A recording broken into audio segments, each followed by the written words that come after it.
Hi, everyone. This is Krista Moore with The Krista Moore Show, and I want to thank you for joining us today. This show is brought to you by K Coaching and ID Growth as a new way to learn from industry experts and thought leaders. And my guest today, I certainly believe, is an expert. Her name is Dr. Cortney Baker, and I consider Dr. Cortney Baker an expert around following your dreams and really making things happen, taking action. She's going to be sharing with us today her entrepreneurial story, so we all can learn from that. Cortney, are you there? I am here. Hi, how are you? I'm great. How are you? Terrific, thank you. Thank you so much for joining us today. Thanks for having me. Yeah, I'm anxious for our guests to get to know you a little bit more about you personally. What could you share with them? Oh, I'm a podcast host. I'm Conquering the Glass Ceiling with Dr. Cortney. I'm a mom. I'm an entrepreneur. I'm a wife. I'm a speech pathologist by training. I don't know. Yeah, well, I guess I'm going to give you a little bit, fill in those blanks there. I feel like you're cutting yourself short because many people might be familiar with your podcast, Conquering the Glass Ceiling, because I think it's quite popular. But also, you have been featured on Fox News, iHeartRadio, Huffington Post, and you're doing a lot of speaking, and also just got recognized as the Texas Businesswoman of the Year. So I want to congratulate you on that. Thank you. Thank you. Yes, that was quite a day. I really would like you to begin by sharing with our audience your entrepreneurial story. Tell us about some of your experiences there, and then maybe we can learn from that. But I also want to make sure before we end up today, we're addressing some of the key secrets perhaps to make that move, to take that action, to follow your dreams and be your own boss. Yeah, absolutely. So I started my company in 2003, so it was right after September 11th, and I had only been out of school about a year, and I was 28 years old, so I knew everything. And I was pregnant at the time. My husband was working the night shift at the Office Max warehouse. And I was working for someone, and I was undervalued as an employee. I actually heard the owners laughing and talking about how employees were replaceable. And, you know, as a little Texas Spitfire who felt that I didn't want to be an undervalued employee for the rest of my life, I decided that at that point I was going to go tackle the world. So started my own company with 10 patients. I'm a speech pathologist by training, and I had 10 patients when I opened my home health care agency. And today we have over 400 employees. We're all over Texas. We're in 7 cities in Texas and their surrounding areas, 3 in Colorado. We're branching into a new state this year, and we have about 3,000 patients, children with special needs that we serve. I'm curious what state you're going to be going into. I can't tell. Oh no. Well, if it's Idaho, can you shake your head? Okay. Only because I have a nephew with special needs, and I would love to connect you with him. Wow. I didn't realize that you were expanding into another state, but anyway, we'll talk about that at a later date. Sure, we're always on the move. And you know, I am curious too about your 16-year-old self. Why don't you tell us where your journey started as an independent woman right out of high school? So when I was 16, I actually said goodbye forever to my sister. She had multiple sclerosis, and I had helped take care of her for about 4 years. And I would help her walk and talk, and I would feed her, and I would bathe her. And she passed away very suddenly of a heart defect. And I think that process was really when I grew up. And 2 years later, I found myself as a single teenage mom. And I had graduated high school in the top 3%. And I was the first senior accepted anywhere. And I was on Medicaid and food stamps because I was going to be a mom. Wow. Yeah. So that was how my adult journey started, as a single mom, waiting tables, double shifts. Um, yeah, it's crazy to look back and see now kind of the journey that's been played out. But yeah, it was very humble, rough beginnings. Yeah, sounds like it. And I'm thinking of so many women today that, and men that maybe make excuses in their head, like, oh, I've got it tough, or, they've got this backstory that they think that they can't overcome to move forward and take action.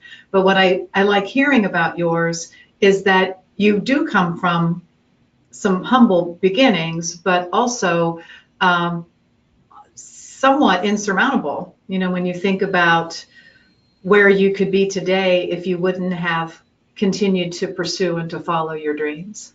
Yeah, Tell me a little bit about you. You had to give up college at the time, or I what? did. What about the education path you then took?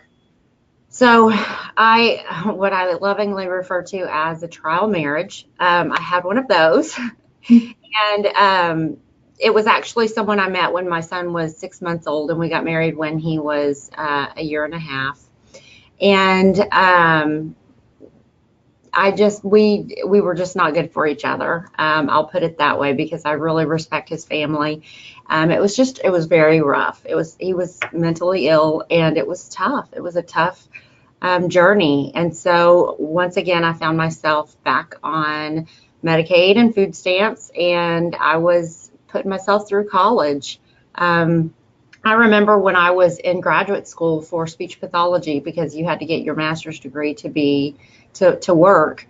My son was going to night daycare because I had an internship, I had a job, I had schoolwork, and I had him. And I couldn't balance it all, so he was going to night daycare. And we still laugh about those days. He's 25 years old now. Wow. What gave you the confidence, the drive, the energy, the persistence to continue your education and keep moving forward? Well, for one, I knew that I had to make a way for him. I had to provide a life for him. And for two, I knew that I was worth more than my circumstances, Mm-hmm. and knew that it wasn't going to be easy. But when is life ever easy? It hadn't been in the 16 years that I'd been here. So why would it start now? Or at that point, I think I was 23, 24. So it wasn't optional. I think I've been asked that a lot, and so many of us look at our success in life as optional, and it wasn't. Mm-hmm. It's almost like you felt as though you needed to make it happen for yourself because nobody else was going to, right? Absolutely. And now you have this additional responsibility of raising a child. Hmm. Yeah. I mean, we grew up together. That's so true. Yeah. Yeah. Yeah. Where did the idea of the kids care come from? So I was working in another agency, the one that I didn't feel valued, and knew that I could go to a competitor and possibly be an undervalued employee there. Um, and I saw what really was a niche. I saw that there weren't a lot of pediatric home health care providers in the area, and it was an opportunity. So that, combined with my Spitfire attitude of I can do it. If they can do it, I can do it. I just saw a path that I decided I would venture down. And it wasn't easy. I mean, there are definitely times that I wanted to give up, but I had a great support system in my husband, and again, didn't look at it as optional. Yeah, I wanted to ask you too, if you could share with our audience when you're feeling like you don't really have an option, there is this drive and persistence to move forward and to follow something. What do you hear and see from others that kind of hold them back? it's that self-sabotaging mindset of looking at things as looking at hurdles and considering them roadblocks. When hurdles are made to jump over, they're made to help you improve. But when we look at them as roadblocks or stop signs, we get stopped dead in our tracks and then we go back. You know, I was in China and I was talking to a kid one time, and he asked me, he was like, what is it? What is it about me and my belief? And I said, you know, Kevin was his name. I said, Kevin, there's a saying in America called light at the end of the tunnel. And we start in one place and we go through the middle of the tunnel. And then when it gets the darkest, we tend to go back to what's familiar and what we know. But what we don't realize is that we're halfway there to the light. And if you just keep pushing, you can get to the light at the end of the tunnel. Yeah. And for me, that's my faith. I appreciate that. And I can understand where faith really plays into your world and in your life. And you've had plenty of hurdles as well. I remember reading about some health issues in 2003 and 2015. Would you like to share some of that? So it was in 2005, I had a pulmonary embolism, which is a blood clot in your lungs. And 30% of the people who have PEs die before they get to the hospital. And I'm an overachiever. So I looked at that and I was like, okay, you know, if we start with 100% and I just took away 30%, I'm living life on 70%. And I'm an overachiever, and those aren't great odds, but it's passing. So I'll take it. Mm-hmm. And then in 2012, I had a stroke in 2 places and had a 7-hour brain surgery. And 50% of the people who have the stroke that I did die before surgery. And so at that point, I was like, well, crap. You know, I was on 70. Now I'm on 20 because you got to take 50%. And my son said stats don't work that way. But I said, if you have the life history I do, they sure do. I get to claim 20%. So I always say I'm living life on 20%. Wow. And to still have that mindset or that positive attitude and to be able to share your story and encourage others. I mean, I'm really appreciative of that.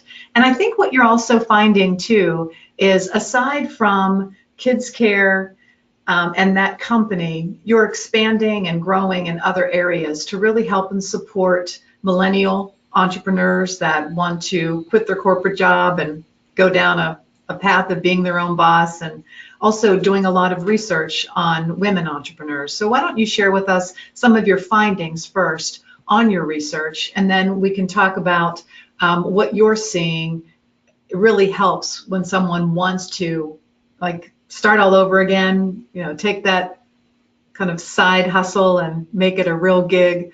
But tell us about your research first. So when I did my doctorate degree, I looked at the proverbial glass ceiling. So I wanted to know, if the workforce is 50% female and mid-level management is about 50% female, why are less than 5% of women CEOs in the S&P 500? Why are 50 or 5% not? That's not enough. I mean, we only have 5% CEOs that are female. And so I was really perturbed by that. So I talked to women CEOs, CFOs, chief medical officers, and at that time I did my research strictly in the healthcare industry and found out what their challenges and obstacles were when climbing the corporate ladder. And then I took that research, what my findings were, and I took that data and talked to women in all different industries at all different levels, and found out that the obstacles that the women in healthcare had experienced were the exact same that women in all different industries experience. So it industry specific, it was gender specific. And we can talk about those obstacles. The first one was family obligations and juggling a career while you're advancing your family and growing a family is tough. I mean, women are CEOs, whether our resume reflects it or not. We are typically the ones who run transportation, human resources, operations, all of it. The second obligation, or the second challenge, was limited advancement opportunities.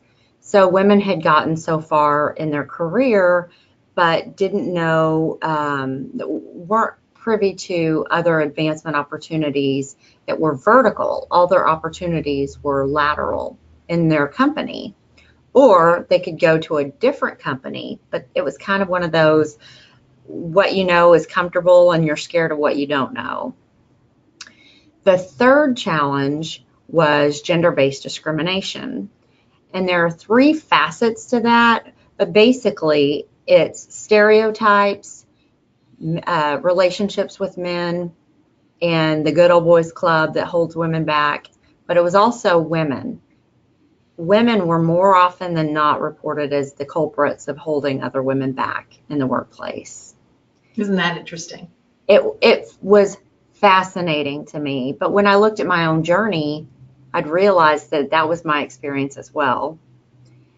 And the fourth challenge, which I believe is the common denominator for all four challenges, is that 50% of women at the CEO level lacked confidence. And then when I took that data and researched outside of healthcare, I found that that number jumped to nearly 80% of women. Wow. Yeah. So with this research, what are you able to do to help women advance in their career? You have your podcast about conquering the glass ceiling, but what are some things that you're doing that you think are really working in terms of what they need to hear, how they need to be mentored, how they need to be coached? What are your thoughts on that?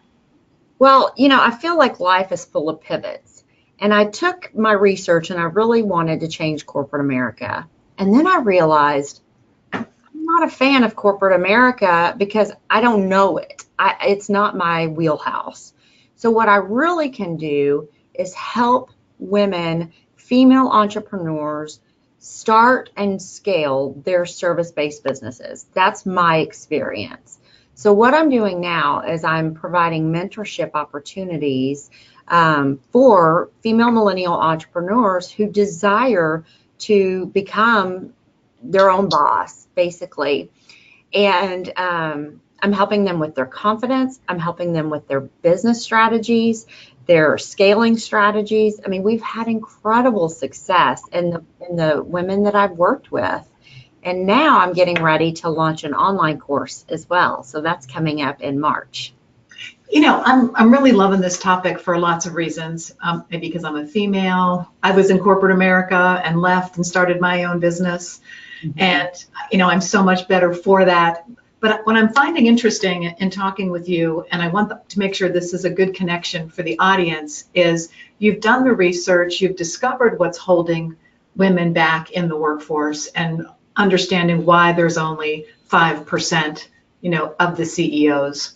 But instead of, I don't know, like trying to fix that, because that's a big task. Yes. Yeah, you're looking at, well, heck, why don't we take women, and this same thing applies to men, but why don't we take them and mentor them, coach them, give them the confidence that they need to be able to build and create a business of their dreams, something that they are here on this earth to be doing, where they can live their life at the fullest and use their God-given talents and all of that. And so it's almost like you hear all this stuff about the Me Too movement and trying to fix this problem. You're saying no, take action yourself. Do something about it yourself instead of complaining or whatever. Just go do it. And what is that? It's interesting. We had someone ask a question, and sometimes we get questions and sometimes we don't. But I wanted to throw this question out there because it's something that one of our audience members is interested in.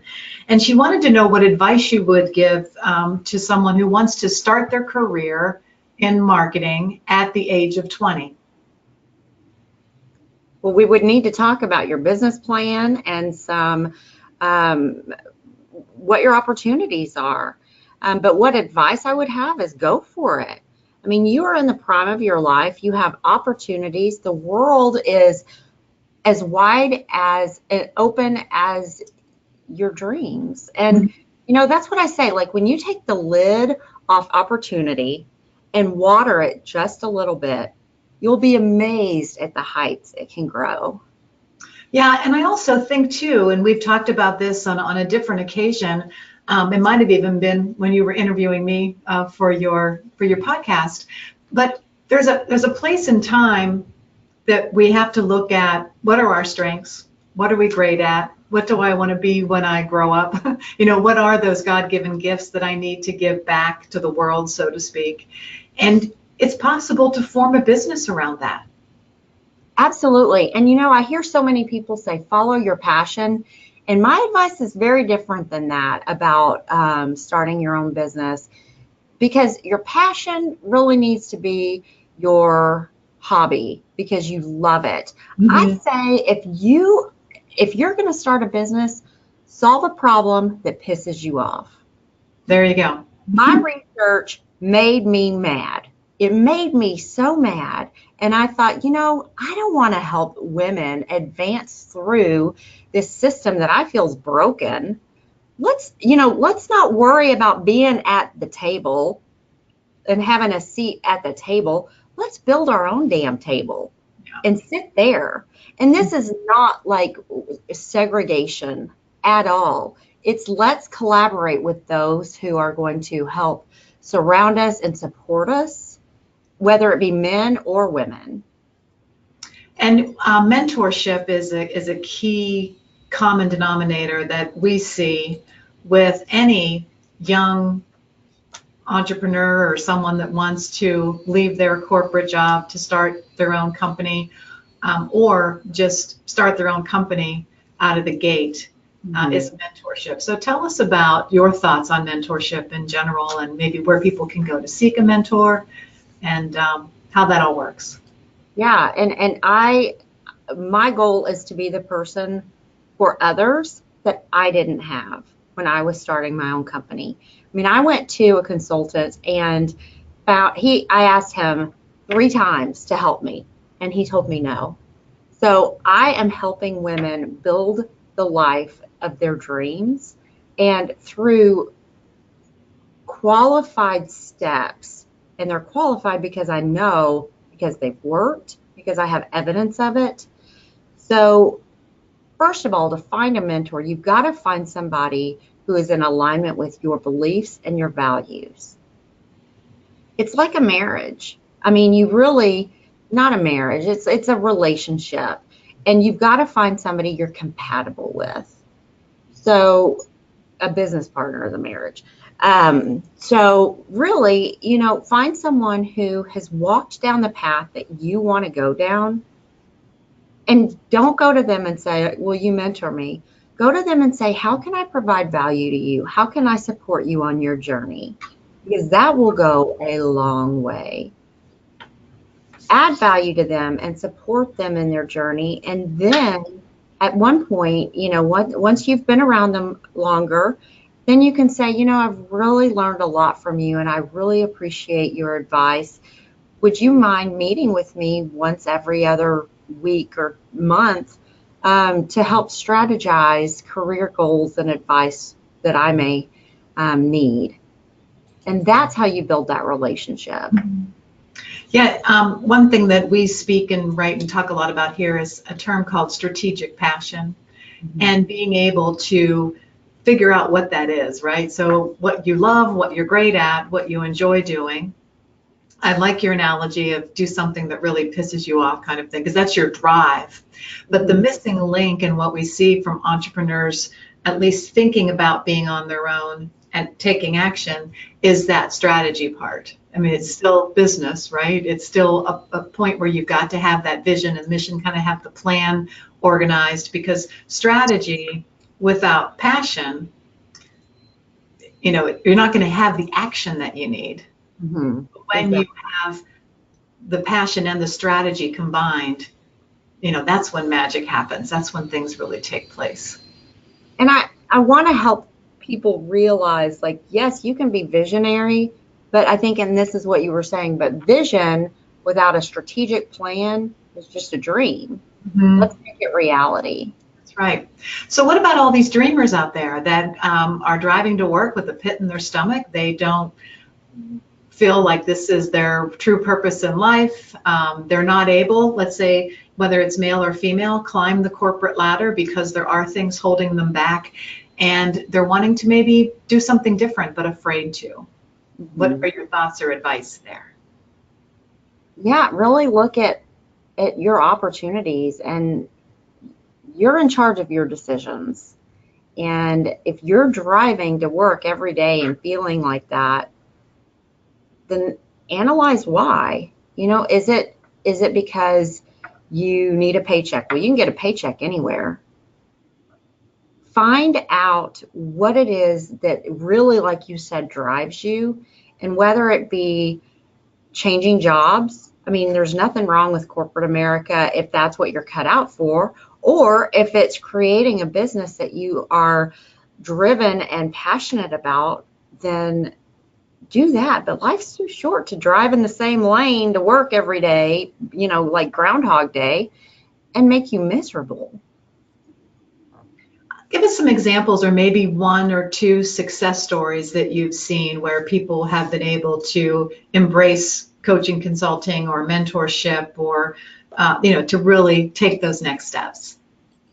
Okay, so one that's really always comes to mind is my first mentee. She came to me after a speaking engagement and just wanted to know more. And so we met for dinner one night, and she started into this, you know, I'm really at a place where I could see myself being an entrepreneur. She's 24 now, so she was 23. She said, I really could see myself being an entrepreneur, but maybe in a year, but I'm at this job and I don't love it. And I said, why are you wasting your time? And she kind of looked at me like, what, like, you know, what do I say to that? And I said, really, if that's your end goal and you're spinning your wheels, why are you going to waste a year of your life? And that was in May. She started her company in September. She launched, left her corporate job, and now has 5 or 6 contractors in January. She's already sold. That's great. And is that confidence? It's confidence, but it's also strategy. Mm-hmm. That's great. Yeah. Is there anything else you want to make sure that we share with those on the line today so that they can learn and take some things away from you? You know, if you're interested in starting your own company and just need some steps how, I have a downloadable PDF. You can grab it and reach out to me. I would love to support you on your journey, because we all need somebody who's in our corner. Yep. We're going to share some. We're going to share some contact information, and I think that downloadable link, or that link to the downloadable resource, is on there. So let's put it up here on the screen, and also you'll see some additional information to best way to get a hold of you. Perfect. That's great.